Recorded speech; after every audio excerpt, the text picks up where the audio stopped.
Salut tout le monde, bienvenue sur AOS Geeks. Alors, on poursuit notre série de Faction Focus, cette fois-ci avec les elfes chevaucheurs de poissons, les Idonettes Deepkin. Alors, Alex, tu vas nous présenter ton analyse des Idonettes en V3 de AOS.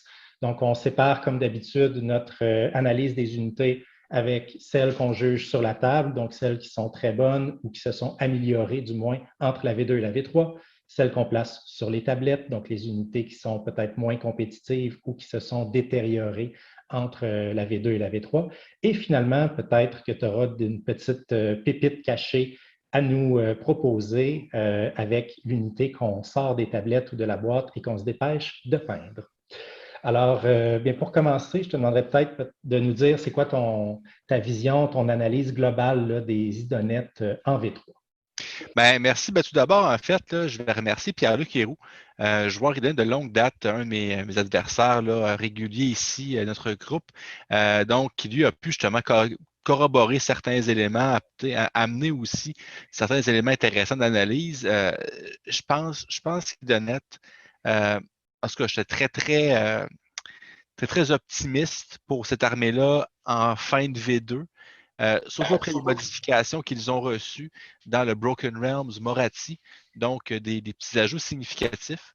Et maintenant, avec la V3, je pense que oui, ils ont perdu certains aspects de leur liste, notamment leur tour 3, donc leur ronde 3 avec la High Tide, qui est un peu moins fort qu'avant. Mais ils ont gagné beaucoup aussi au niveau de nouvelles aptitudes de commandement.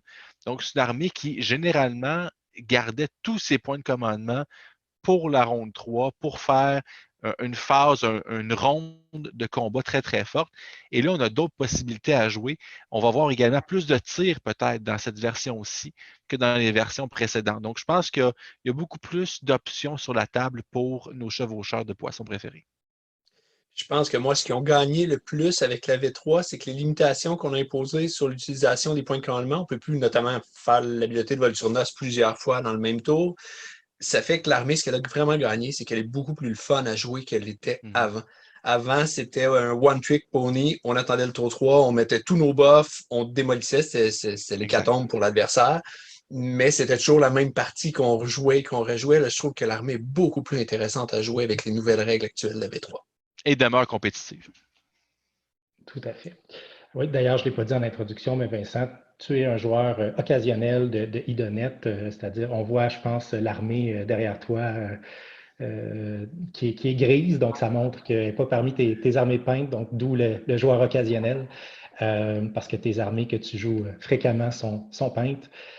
Donc, Alex, on commencerait avec la première unité que tu juges sur la table, les Ishland Guards. Oui, en fait, j'ai toujours été plus Ishlaen que Morsar, même en V2, alors que plusieurs joueurs, c'est complètement l'inverse. J'adore les unités qui peuvent encaisser. Et ce que j'aime beaucoup des Ishlaen, c'est que c'est une unité qui, contrairement à son opposé, les Morsars, coûte un nombre de points relativement raisonnable. Je pense que c'est 155, si je ne me trompe pas, avec l'ajustement en points de la nouvelle édition. Une unité dont la sauvegarde ne peut pas être modifiée, qui peut donc monter à 3+, même à 2+, dans certaines circonstances lorsqu'elle charge avec un buff externe, par exemple d'un Léviadon. C'est une unité qui peut donc être placée de façon stratégique contre des armées de tir, qui peut encaisser beaucoup de tirs, et je n'ai pas besoin d'avoir une unité de plus que 3 modèles d'Ishland Guard. C'est vraiment un rôle très, très défini, très, très niche pour encaisser, pour prendre des objectifs. Ça bouge vite. Et ça peut quand même frapper de façon relativement surprenante contre des unités qui sont moins bien armurées un petit peu. Fait que je pense que pour valeur, qualité-prix, si on veut, là, je pense que moi, je commence toujours une liste avec des bonnes bases d'Ishland. Je pense que c'est une unité qui est très, très intéressante pour encaisser. En fait, non seulement l'encaisse, mais tu l'as dit, elle frappe quand même bien, puis pour avoir fait les stats, encore à corps, s'ils ne sont pas sur la charge, ils frappent mieux que les Morsar Guards. Les Morsar Guards sont vraiment très bons sur la charge. Là, ils deviennent explosifs si en plus ils ont des bonus de Volturnos. Mais sinon, ils se débrouillent bien pour frapper. Et pour ce qui est de la tankiness, ben, moi, je suis un joueur Nighton, puis je suis vraiment jaloux de leur habileté, qui fait qu'ils ignorent les modifications négatives à la reine, à leur sauvegarde, mais qui peuvent avoir des bonus à leur sauvegarde. Alors, c'est pas une sauvegarde éthérée, c'est vraiment mieux. Là. Fait que, avec la V3, ils ont tout gagné. Cette unité-là, elle est vraiment bonne. Oui, tout à fait. La prochaine unité, c'est la grosse tortue, le Léviathan, qu'on met aussi sur la table. Ouais, en fait, je pense que c'est le grand gagnant ou la grande gagnante, en fait, là, de la V3. Je pense que c'est le nouveau MVP du livre, Idonett Deepkin. En fait, il a tout aimé de ce modèle-là. Si on regarde avec la mise à jour qui a été effectuée dans Broken Realms Moratti, ça reste que c'est une pièce qui peut donc buffer l'armée de façon significative. Le plus 1 de sauvegarde, c'est un all-out defense avec une bulle, là. Donc, c'est fantastique, sans l'utiliser all-out defense également. Donc, c'est très, très bien. C'est une unité qui peut également, de façon très, très sournoise, avoir du bon tir pour les petits héros. C'est 8 tirs, 3+, moins un Drent, 1 de dommage. On peut facilement donc avoir, puisqu'on n'a pas énormément de sources de tir dans l'armée, on peut tomber à du 2+, 3+, moins un Drent, 1 de dommage. Donc, on est capable quand même d'aller chercher des petits héros et d'enlever ces pièces-là de la table quand même avec un peu un tir combiné ou avec 2 phases de tir. Donc, c'est quand même pas rien. Et au corps à corps, en fait, c'est un monstre, donc elle bénéficie de tous les Monstrous Rampage que la V3 a apporté également. Et surtout, en fait, c'est un modèle qui a un profil régressif extrêmement pardonnable. Donc, on parle de aucune perte avant la 9e blessure subie. Sur une sauvegarde de 2+, c'est quand même pas rien. Potentiellement avec un petit priest, peut-être avec la prière de base heal pour guérir la tortue aussi, ça peut être intéressant. Fait que c'est déjà un modèle qui peut encaisser beaucoup, qui a des bonnes statistiques de base, qui punch beaucoup corps à corps aussi avec un potentiel de blessure mortelle, avec du rend de 2, du dommage flat 3, flat 4 même, je pense, pour les ailerons, si je ne me trompe pas. Donc, on est vraiment avec, tu sais, ça va venir un peu plus tard dans mes autres catégories, mais je pense que c'est maintenant la première source de dommages de corps à corps d'une armée d'honnêtes, je pense. Donc, c'est vraiment rendu là. C'est une bonne pièce centrale pour buffer tout ce qui est autour. Ça peut faire beaucoup de dommages, ça peut faire du tir. Donc, pour moi, c'est un no-brainer. C'est intéressant. On a une pièce qui est en elle-même très forte, hein, capable d'encaisser, capable de frapper, mais qui en plus synergise l'armée en donnant une Exact. bulle de protection, alors que souvent, les unités qui vont donner une bulle de protection, quelque chose comme, c'est des petits héros fragiles qu'il faut placer derrière. La tortue, tu peux l'envoyer au combat et elle continue d'aider le reste de l'armée. Puis moi, je me demande encore, c'est quoi qu'ont consommé les concepteurs de Games Workshop quand ils ont fait ce modèle-là. Je le trouve magnifique. Mais tu sais, quelqu'un me dit, hey, Ouais. on fait une grosse tortue avec une plateforme dessus, puis des arbalètes, C'est des grosses malade. arbalètes, puis tout ça qui vont dessus. C'est incroyable. Ils se sont tapés un délire vraiment sympathique, puis ça fait une pièce qui est magnifique. Tout à fait. Et qui compte pour plusieurs modèles maintenant, plutôt qu'un seul en V2, donc un autre petit buff, comme tous les monstres ont eu. Puis c'est intéressant que tu soulignais que ça prend beaucoup de wands, 9 wands, tu disais 9 blessures avant d'arriver à la seconde ligne là, du tableau dégressif. Ça semble être la nouvelle tendance dans les nouveaux War Scrolls qu'on voit. On voit la même chose dans le War Scroll de Kragnos, où il commence à régresser assez tardivement. Même chose dans le nouveau War Scroll du Colossal Squig qui est sorti dans le Monstrous Arcanum dans la fac. Donc lui aussi, je pense que ça prend 8 wands avant qu'il commence à régresser. Donc c'est une nouvelle tendance que je trouve intéressante parce que c'était vraiment une limite des monstres. Là. Souvent, le tableau dégressif commençait dès 3 ou 4 wounds. Donc là, c'est une belle tendance. Ouais. La troisième unité, troisième et dernière unité que tu places sur la table, ce sont les Halopex, donc les requins.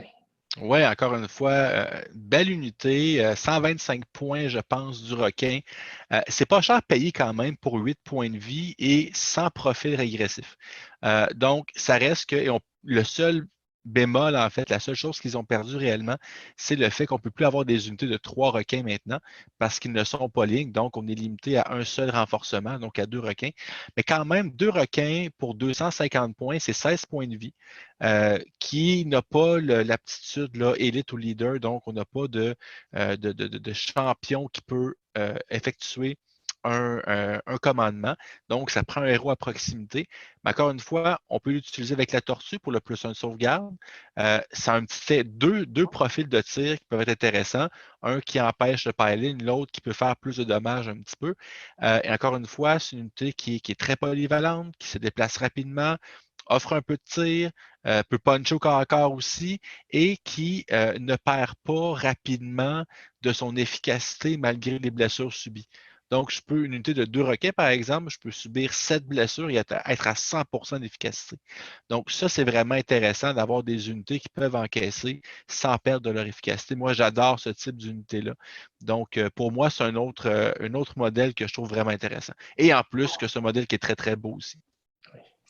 Moi, ce que j'aime beaucoup, les Halopex, c'est l'habileté qu'ils ont gagnée dans les Broken Realms, qui fait en sorte qu'avec leur harpon, ils vont empêcher le pile-in de Exact. l'unité qu'ils vont avoir touché. C'est vraiment très, très fort. Surtout que l'armée des Idonettes, c'est une armée, comme tu as mentionné, assez élite. On joue des petites unités de 3.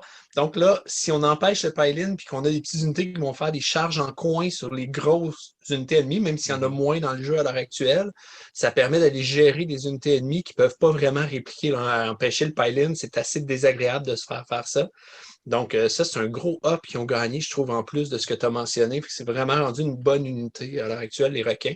C'est intéressant parce que là, ce que tu as mentionné, on a une tortue, on a les murciènes, on a les requins, fait que ça fait une diversité aussi sur la table. On est loin des listes de spam des idonettes quand ça a sorti. Absolument. C'est les plus belles unités, en tout cas à mon goût à moi, ce sont les plus belles unités des idonettes qui sont très bonnes. Donc ça, c'est vraiment plaisant. On avait donc 3 unités sur la table, on en a 3 sur les tablettes. La première sont donc les frères jumeaux des Ishlen que tu as mis sur la table, les Morsar Guards. Oui, pour plusieurs raisons, en fait. Puis, en fait, souvent, cette unité-là, dans plusieurs listes en V2, était le fer de lance des armées d'honnêtes. C'était l'unité qu'on mettait, c'était notre damage dealer, si on veut. C'était l'unité qui avait comme responsabilité vraiment d'aller faire du dommage à l'adversaire. Et encore une fois, tout étant lié un peu, on pouvait avoir le Soul Scryer qu'il fallait se faire arriver sur les flancs. On attendait le tour 3 pour avoir un nombre d'attaques incroyable avec du Ren 2, dommage 2. Il y avait beaucoup de choses qui synergisaient très, très bien, qui justifiaient en fait d'inclure un nombre élevé de morts à garde. Maintenant, il y a plusieurs facteurs qui ont mené à leur perte, selon moi. Dans un premier temps, le fait, les règles de cohérence d'unité. Donc, c'est une unité qui vaut, à mon sens, vaut peut-être pas nécessairement la peine de prendre un groupe de 3. Donc, on y va à 6, mais à 6, je dois avoir une cohérence beaucoup plus serrée qui est peut-être un peu plus difficile d'avoir le maximum d'attaque dans une unité ennemie. Fait qu'on perd des points assez importants pour peut-être pas le maximum d'efficacité. On mise quasiment sur le fait de perdre une en guille avant qu'on puisse être beaucoup plus libre de nos mouvements. Deuxième élément, la hausse en points. On parle de 195 points pour 3, c'est énorme. C'est beaucoup de points. Je pense qu'il fut un temps où vous étiez à 150 dans ces coins-là. Donc, c'est une hausse de points qui est assez significative. Et je pense que justement, le fait que la tortue, le Léviathan, va ignorer en fait tous ces éléments négatifs-là de cohérence d'unité, ces choses-là. Je pense que le Léviathan vient de remplacer les Morsargardes comme au niveau du titre de principale source de blessures, source de dommages de corps à corps dans l'armée. Donc, les Morsards, oui, c'est sûr, c'est des blessures mortelles. Ça peut être des jets vraiment intéressants si on roule beaucoup de 6, mais sinon, ça reste que c'est en moyenne peut-être un 5 blessures mortelles une fois par partie pour une unité de 6 modèles. C'est bien, puis oui, sur la charge, ils font encore très mal. Je ne suis pas en train de dire que les Morsards ne sont pas bons. Je pense que c'est quand même une très bonne unité encore. Mais si je regarde là, où est-ce qu'ils étaient en V2 versus où est-ce qu'ils sont rendus, je pense clairement qu'ils sont sur la pente descendante. Effectivement, ils n'ont plus le rôle qu'ils avaient non plus. Avant, on attendait le tour 3. Volturnos prenait 3 unités de Morsargard, il leur donnait chacun plus 4 attaques. Et là, tu envoyais ça et c'est sûr que ce que ça touchait, ça le faisait exploser. Donc, tu faisais exploser 3 unités sur la table au moins. c'est ça. Mais là, comme ce combo-là non plus n'existait pas, donc en plus de tout ce que tu as mentionné, je pense aussi que c'est une unité qui va se retrouver un petit peu en retrait sur les tablettes. Et c'est dommage pour les gens qui ont joué le spam, mais en même temps, on n'a pas apprécié ce spam-là quand on l'a reçu, qu'on n'est pas si déçu que ça de Et voir ça voilà, partir sur les tablettes. tout à fait. Oui, je me souviens avoir explosé quelques fois au tour 3. D'ailleurs, étant le parti qui se faisait, qui subissait. D'ailleurs, ben, un peu à la grande surprise, en V3, Alex, la joueur étoile de la V2 des Idonettes, Volturnos, on le met sur les tablettes. Ouais, puis je veux quand même tempérer ma position parce que ça reste un War Scroll qui est intéressant et ça reste je dirais, une unité qui a encore sa place à 260 points. Par contre, quand on dit des unités sur la tablette, on parle, c'est pas juste des unités qui sont rendues mauvaises, mais des unités qui ont régressé d'une version à l'autre. Et Volturno, c'était l'auto-include par excellence. C'est la pierre angulaire de toutes les listes idonettes. Et là, justement, avec le fait qu'on ne peut plus additionner les points de commandement pour la même habilité de commandement, ça vient enlever sa principale raison d'être. Ça reste encore très, très bon. Là. 3 unités, donc, qui peuvent bénéficier de plus une attaque sur tous les profils, c'est très, très bien. Et un ajout quand même qui est relativement significatif. Volturnos est encore de la vieille école au niveau de comment sont écrits les habiletés, c'est-à-dire que l'habileté de son arme, la Solus Blade, si je ne me trompe pas, qui donne un 5 de rend lorsqu'on a un 6, mais c'est sur un 6+. Donc, ça veut dire que essentiellement, le All-Out Attack de +1 pour toucher vient rendre cette habilité-là sur un 5+. Donc, ce n'est pas une habilité qui s'exerce sur des 6 naturels non modifiés. Donc, ça vient donner un certain petit boost à ce modèle-là. Mais somme toute, ça reste un choix intéressant encore, mais ce n'est plus l'auto-include qu'on avait avant. Je pense que c'est bon, je l'ai mentionné, le gameplay, hein, le jeu des idonettes est plus intéressant maintenant. Avant, pour l'avoir joué, ben, essentiellement, tu croisais les doigts que l'adversaire ne réussisse pas à contourner tes unités puis le tuer, parce que si tu le perdais avant le tour 3, tu savais que tu venais de perdre ta pièce maîtresse. Alors là, ben, il peut encore être joué, il n'y a plus besoin d'être général pour avoir son habileté. C'est un petit hop qui a gagné. Ouais.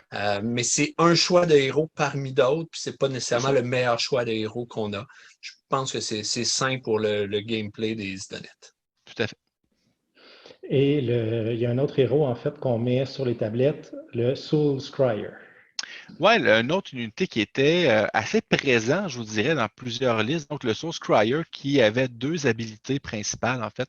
Un, c'est de garder avec lui jusqu'à 2 unités en réserve, donc hors de la table pour arriver sur les flancs.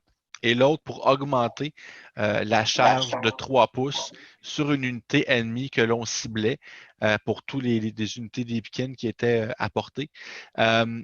140 points, c'est cher payé pour une habilité, en fait, que, à mon sens, n'est pas nécessairement si utile que ça. La table a rapetissé en V3. Les idonettes jouissent déjà d'un mouvement exceptionnel. Ont juste, à la base, leur mouvement de 14 pouces de base, c'est incroyable. Tour 2, ronde 2, on peut courir et charger. Donc, je comprends l'aspect psychologique de dire j'ai des unités en réserve, tu dois défendre tes flancs, ton arrière. Oui, je comprends. Et c'est une tactique qui est vraiment intéressante. Là. Mais en même temps, je pense que les 140 points sont chers payés pour cette habilité-là. Et les bonus de charge, encore une fois, est-ce que j'en ai vraiment besoin quand j'ai déjà sur mes murènes des habilités que je peux relancer ma charge? Donc, je trouve que je pense pas que c'est le auto-include. Oui, il a gagné une petite prière donc de base. Donc, je peux avoir une prière pour guérir, par exemple, qui est toujours intéressant. Mais on dirait que ces habilités qu'il confère à l'armée, à mon sens, ne sont pas entièrement nécessaires. Donc, on passe d'un modèle qui était joué très souvent dans les listes à un modèle qui, selon moi, est un peu redondant. Ouais, il a quand même gagné contre le redeploy ennemi. C'est intéressant son bonus Ouais, à la charge qu'il va donner. Mais moi, mon expérience avec lui, c'est qu'effectivement, tu payais 140 points pour une charge que tu allais faire en frappe en profondeur, faisant apparaître tes unités. Mais après ça, bon, il ne se déplace pas assez rapidement pour suivre l'armée pour continuer à être utile. Fait que c'était comme un one shot. On payait 140 points pour une fois faire apparaître nos unités, ce qui était correct. Mais je suis d'accord avec toi que on peut de toute façon, avec notre mouvement, se rendre là où on veut sur la table comme exact. joueur idonette. Donc, peut-être qu'économiser 140 points pour aller chercher une unité d'Echelon Guard de plus, ça coûte un peu plus que 140, mais qu'on va peut-être réussir à C'est rentrer, pas loin, ça va peut-être être plus fort, effectivement. tout à fait. On passe maintenant à la catégorie à peindre. Et le premier, c'était un mal-aimé de la V2, le Eidolon of the Storm. Ouais, ben, je pense que si la tortue est une source, le Léviathan est une source importante de dommages, je pense que le Léviathan va le rejoindre à ce point-là. En fait, encore une fois, les arguments qu'on dit pour le Léviathan, de dire c'est une pièce qui peut buffer, c'est une pièce qui peut faire mal, ben, c'est la même chose pour les Eidolon of the Storm. Le plus un pour blesser, c'est excellent. Je pense que c'est 18 pouces, si je ne me trompe pas complètement dans 18 pouces, le plus un pour blesser. Ça s'applique au tir, au corps à corps. Donc là, je reviens avec mon Léviathan. Alors, t'attaques 2 plus un pour blesser avec les Dolons. Fait que 8 tirs, 2 plus, moins 1. Soudainement, une attaque de tir qui semble anecdotique peut être très, très mortelle pour un petit héros du sport. Donc, vraiment intéressant. C'est un modèle qui a plusieurs façons de se guérir. Donc, on peut, oui, bien sûr, c'est un héros.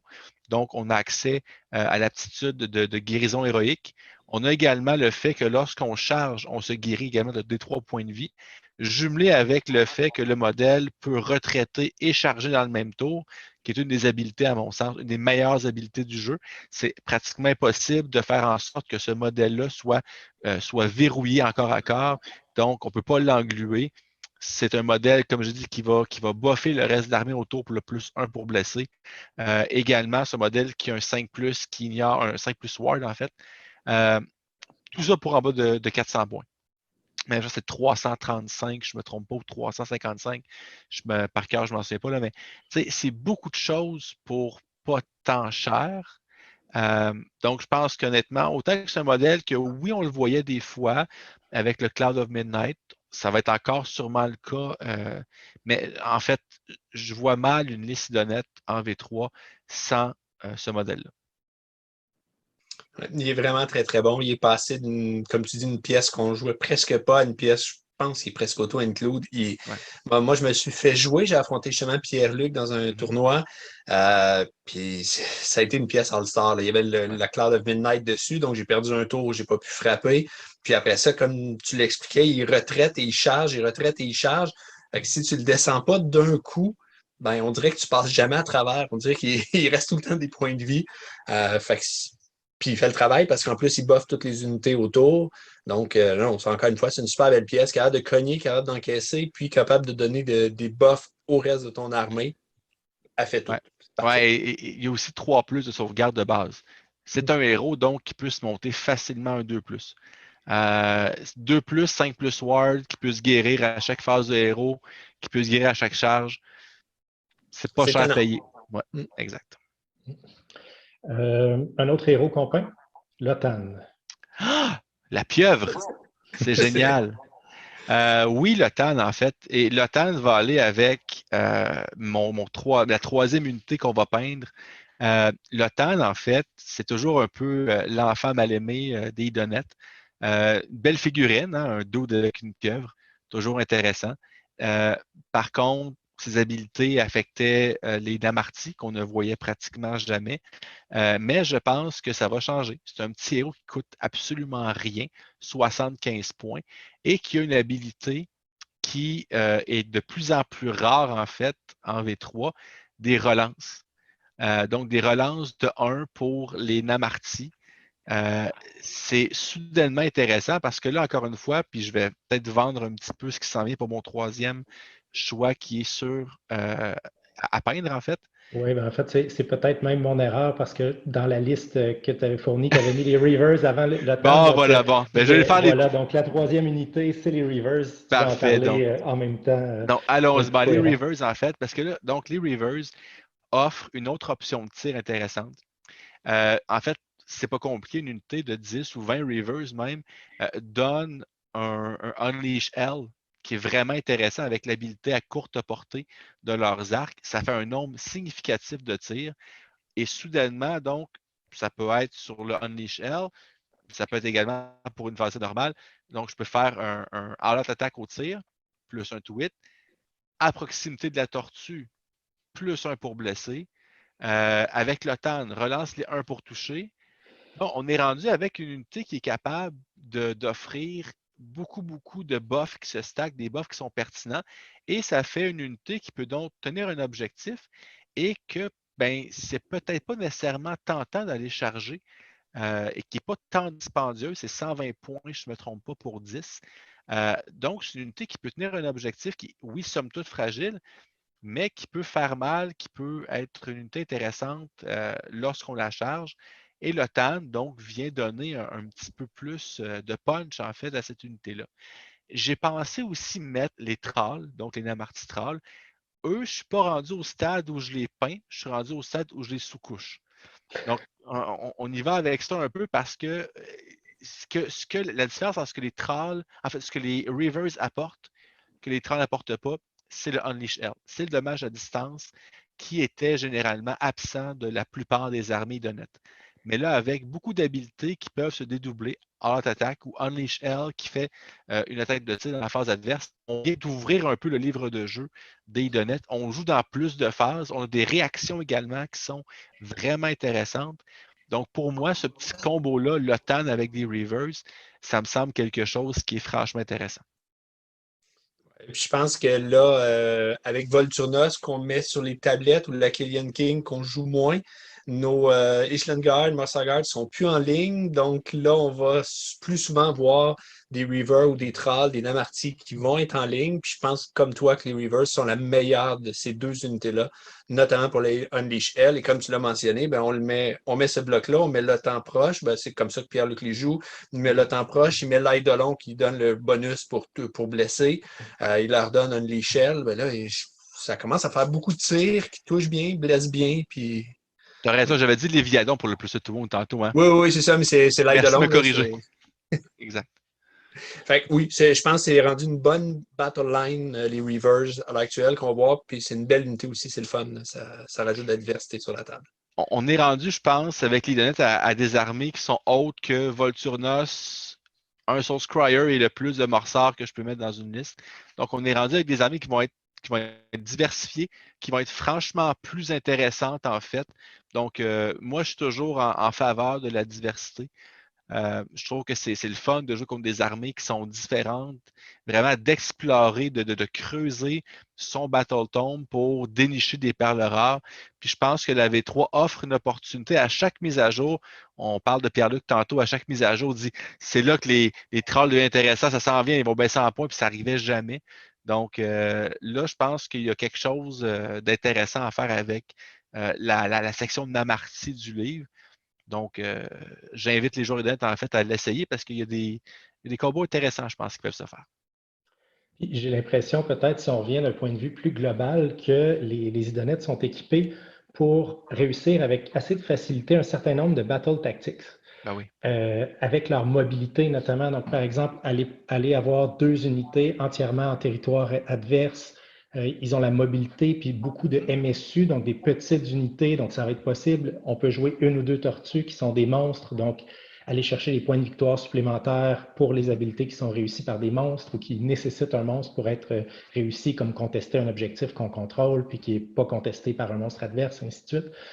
Parce ce qu'on se rend compte en jouant plusieurs parties en V3, c'est que quand la partie avance, on commence à avoir moins d'options pour réussir des battles tactiques. Donc souvent, ça peut se jouer là, il y a un 2 points qu'on n'arrive pas à aller chercher, on n'a plus de monstres, ils sont morts, ou si on veut aller avoir 2 unités en zone adverse, ben, finalement, ça nous oblige à quitter un objectif, on ne veut pas faire ça. Donc, j'ai l'impression que ça va se jouer aussi dans la construction de listes, mais il y a des armées qui sont mieux outillées que d'autres pour avoir accès à une diversité de battle tactiques parmi les 8. Oui, puis je pense que les honnêtes jouissent de beaucoup d'avantages compétitifs dans le méta actuel. Le fait que l'armée soit extrêmement mobile, ça aide beaucoup. En fait, la mobilité est probablement, à mon sens, la meilleure qualité d'une armée. Une armée qui est mobile peut toujours avoir des plans pour revenir dans le match, voler des objectifs qui sont loin. Il y a toujours, ça met une pression sur l'adversaire de je ne peux jamais réellement laisser un objectif sans surveillance. Donc, ça, pour moi, c'est un must. Il y a beaucoup de dommages, beaucoup de résilience dans cette armée-là. Et là, je pense qu'on est ouvert au fait que l'armée peut également avoir une présence dans la phase de tir, qui était quelque chose qui était ignoré. Et c'est une armée qui peut également être une épine dans le pied de plusieurs factions qui se basent beaucoup sur le tir. Donc, avec leurs règles, donc qu'on doit choisir l'unité la plus proche pour tirer, on peut donc contrôler les armées de tir beaucoup plus facilement, savoir donc faire le choix pour eux sur qui je vais tirer. Et ça, c'est toujours tout ce qui empêche en fait une armée de faire ce qu'elle veut faire pour fonctionner, à mon sens. Ce sont des armées qui peuvent exceller dans le méta. Donc, le mouvement, un certain contrôle, du bon punch, de la bonne résilience. Il n'y a pas. Oui, côté magie, c'est pas une armée qui va dominer, puis c'est pas une armée qui va vraiment shut down la magie adverse. Mais sinon, il y a très, très peu de faiblesses dans cette armée-là, je pense.